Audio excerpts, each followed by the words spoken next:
இப்போ நீங்க ஒரு லேப்டாப் வாங்க போறீங்களா? ஆனா இன்டெலா, ஏஎம்டியா, ஆப்பிள் எம் சீரிஸா எது வாங்கலாம்னு குழப்பத்துல இருக்கீங்களா? அப்படின்னா இந்த வீடியோ உங்களுக்கு தான். ஃபர்ஸ்ட் இன்டெலோட ப்ரோஸ் அண்ட் கான்ஸை பார்த்துடலாம்.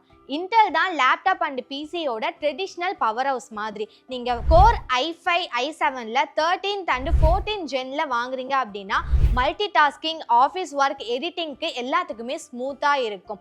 லாங் டேர்ம் அண்ட் ரீஅபிலிட்டிக்கு நல்லாவே இருக்கும்.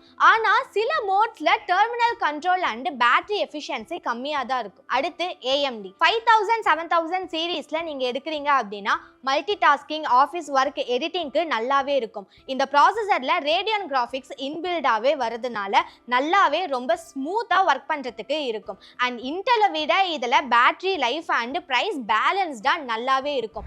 AMD ப்ராசஸர் இருக்க லேப்டாப் ரொம்பவே தின்னா இருக்கும். ஸோ தின்ன லேப்டாப்ஸ்ல வென்டிலேஷன் கம்மியா இருந்தா ஹீட்டிங் இஷ்யூ ரொம்பவே அதிகமா வரும். ஸோ அதை கூலிங் பேட் வச்சு நான் கண்ட்ரோல் பண்ணிப்பேன் அப்படின்னா நீங்க AMD Ryzen ப்ராசஸரை தாராளமா சூஸ் பண்ணிக்கலாம். அண்ட் லாஸ்டா நீங்க வந்துட்டு ஆப்பிள் யூசர், எனக்கு ஆப்பிள் ப்ராடக்ட்ஸ் யூஸ் பண்றதுக்கு ரொம்ப பிடிக்கும் அப்படின்னா நீங்க இந்த ஆப்பிள் சீரிஸை கண்டிப்பா பார்த்தே ஆகணும். நீங்க ஆப்பிள் யூசர் அண்ட் உங்களுக்கு ஆப்பிள் ப்ராடக்ட்ஸ் பிடிக்கும்னா அப்ப இந்த எம் சீரிஸ் உங்களுக்கு தான். இந்த வீடியோவை நீங்க பார்த்தே ஆகணும். வீடியோஸ், எடிட்டிங் அண்ட் ப்ரொடக்டிவிட்டிக்கு எல்லாத்துக்குமே இது லைட்னிங்கா ஃபாஸ்டா இருக்கும். பேட்டரி பேக்கப் 18 ஹவர்ஸ்ல இருந்து 20 ஹவர்ஸ் வரைக்கும் எஃபிஷியண்டா இருக்கும். பட் இதுல கேமிங் அண்ட் கஸ்டம் அப்கிரேட் பண்றதுக்கு வாய்ப்பே இல்லை. ஏன்னா இதுல விண்டோஸோட டூல்ஸ் எதுவுமே சப்போர்ட் ஆகாது.